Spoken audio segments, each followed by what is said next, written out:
जय श्री कृष्ण। आज म श्रीमद् भागवतको 147औं दिनमा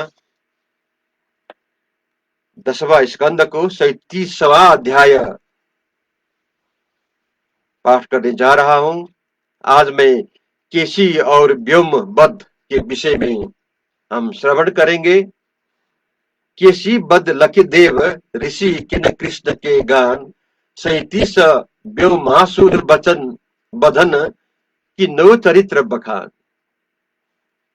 सुखदेव जी बोले, हे परीक्षित, कंस का पढ़ाया हुआ केश नाम असुर बड़े घोड़े का स्वरूप धरकर अपनी टापों से भूमि को खोदता फुरहरी लेता अपने कंधों से आकाश में विमानों को कंपायमान करता और हिना हट से सबको डराता हुआ पूंछ को हिलाता मेघों को चलायमान करता हुआ युद्ध करने की इच्छा से श्री कृष्ण को ढूंढता हुआ आया। उस समय अपने गोकुल को अति दुखित देखकर आगे बढ़कर उस असुर को अपने समीप बुलाया। तब वह दैत्य श्री कृष्ण को देखकर सिंह के समान गर्जने लगा और अपने मुख को पसार कर भगवान पर अपने पिछले पांव से दुलत्ती मारने लगा। तदंतर श्री कृष्णचंद्र ने उसके प्रहार को बचाकर अत्यंत क्रोधित हो अपने हाथों से दैत्य के दोनों पिछले पांव पकड़कर चक्र समान घुमाकर अवज्ञा करके शव धनुष पर फेंक दिया और इस प्रकार खड़े हो गए कि जैसे सांप को फेंककर गरुड़ खड़ा रहता है। जब वह सचेत हुआ तब फिर उठकर क्रोधित हो श्री कृष्ण के सन्मुख मुख पसार कर दौड़ा आया। भगवान का हाथ उसके मुंह में स्पर्श होते ही केसी के दांत गिर गए। उसी प्रकार श्री कृष्ण चंद्र जी की भुजा केसी दैत्य के मुख में पड़ने लगा। भगवान की उस बढ़ती हुई भुजा से उसका श्वास बंद हो गया।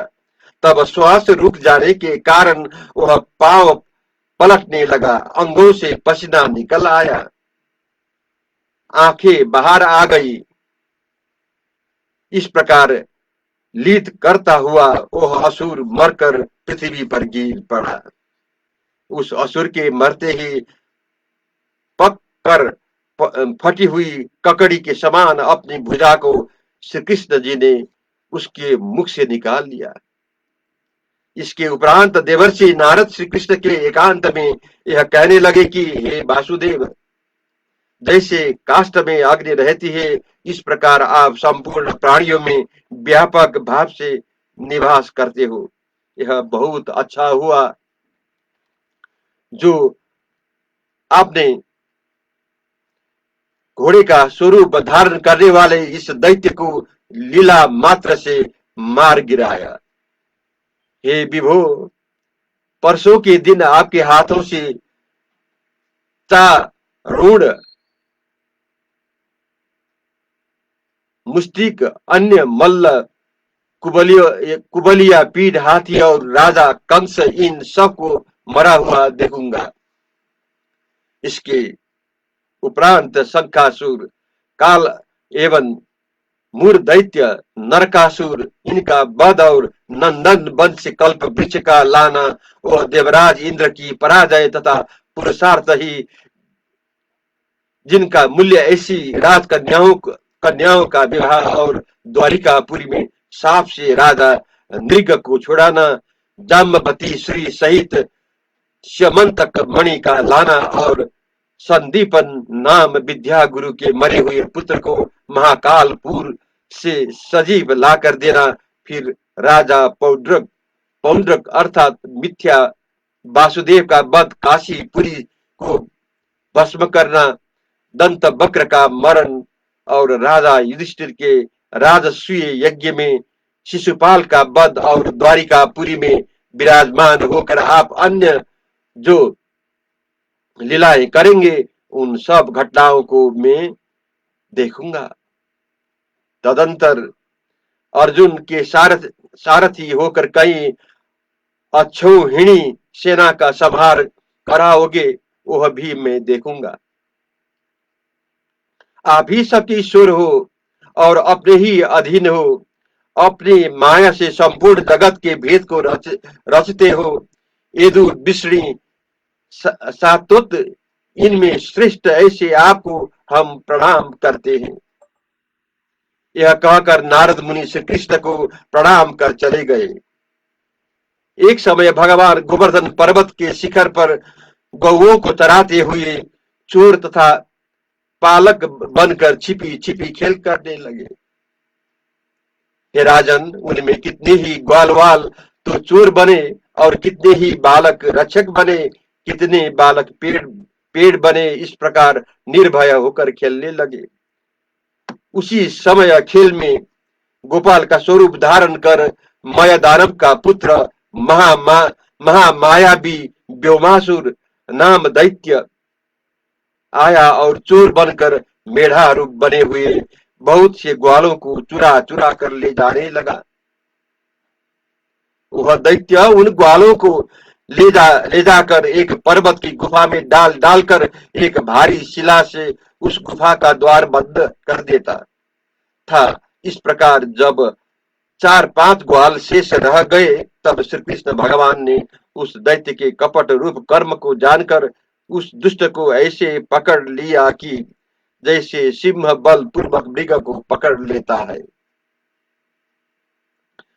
पकड़ लेने पर दैत्य ने अपना शरीर बड़े भारी पर्वत के आकार का बना लिया। फिर श्री कृष्ण ने उसको अपनी भुजाओं से उठाकर पृथ्वी पर दे पड़का और गला घोटकर अंतरिक्ष में स्थित देवताओं के देखते देखते ऐसे मार लिया जैसे पशु को मारने वाले पशु को मारते हैं।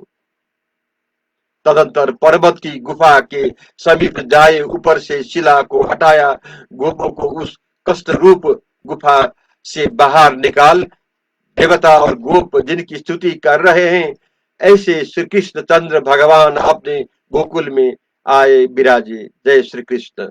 मैं अब 38वां अध्याय प्रारंभ करने जा रहा हूं। इसमें आज अक्रूर जी का गोकुल गमन के विषय में हम श्रवण करेंगे।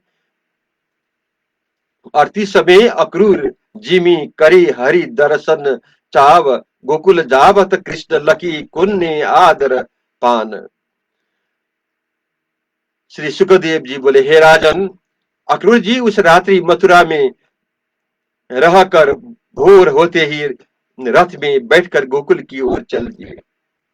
अक्रूर जी चले हुए मार्ग में श्री कृष्ण भगवान की परम भक्ति को प्राप्त हो अपने मन में इस प्रकार विचार करने लगे, अहो मैंने ऐसा कौन सा शुभ कर्म किया है कि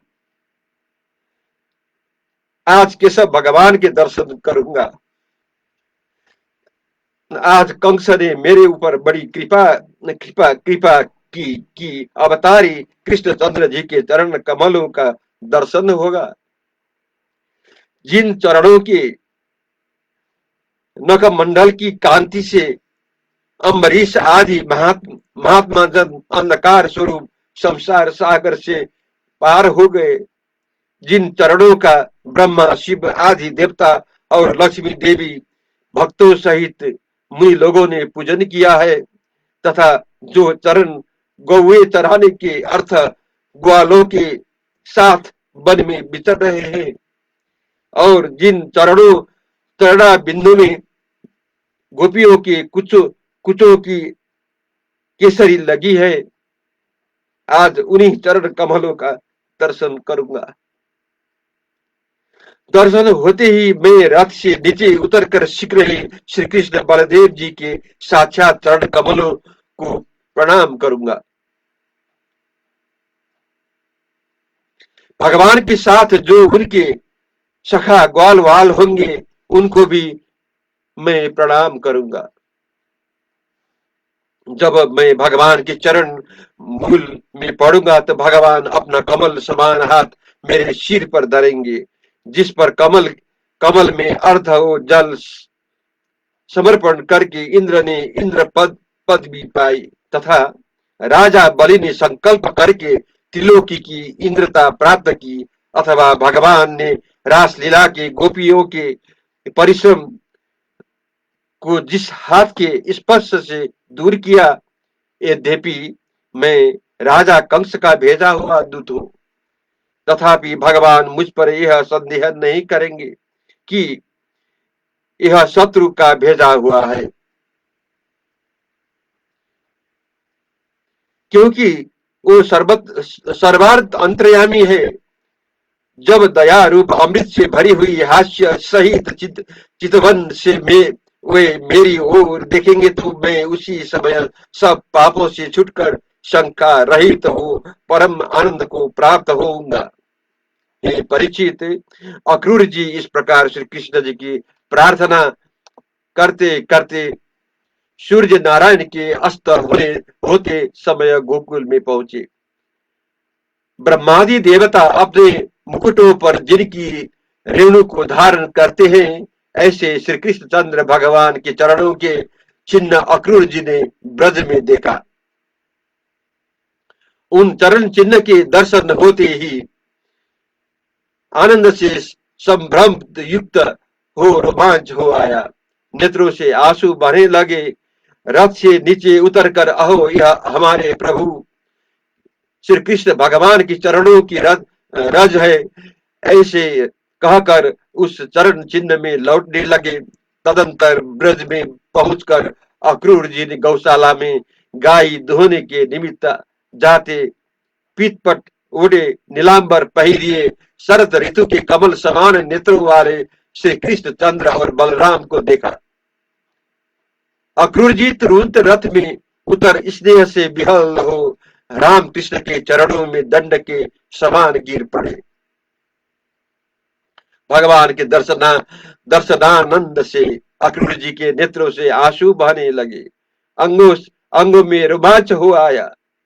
मारे प्रेम के कंठ रुक गया, जिससे अपना नाम भी बताने को नहीं समर्थ हुए। तब अक्रूर जी के मन का अभिप्राय समझ प्रसन्न हो निज कर कमल के उसको अपनी ओर खींचकर भक्त वत्सल श्री कृष्ण चंद्र जी भली भांति भेटे। तदंतर श्री बलराम जी ने प्रणाम करते हुए अक्रूर जी को अपनी छाती में लगाया, हाथ में हाथ मिलाया। छोटे भाई श्री कृष्ण जी को साथ लिए घर को लिवा लिवा ले गए। तदंतर अभ्यागत अक्रूर जी का पूजन चरण चाप चाप कर मार्ग को थकावट को दूर किया। फिर अत्यंत रुचि से बैठकर बलराम जी ने उनको भोजन करवाया। भोजन कर चुकने पर बलराम जी ने बीड़ा चंदन फूलों की माला समर्पण करके उनको बहुत प्रसन्न किया। तदुपरांत नंद राय जी बोले, अक्रूर जी, निर्दयी कंस के जीते हुए आप लोग कसाई के घर रहती हुई बकरी के समान किस प्रकार जी रहे हो?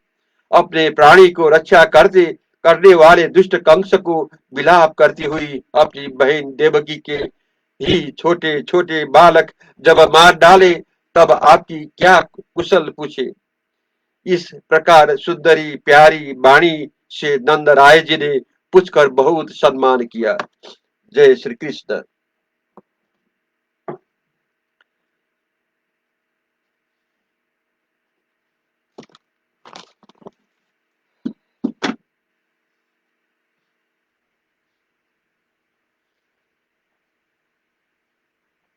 अब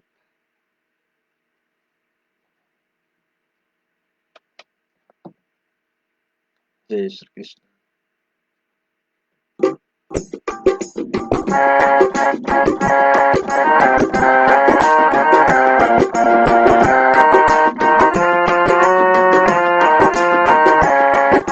श्री कृष्ण गोविंद हरे मुरारी, हे नाथ नारायण वासुदेवा।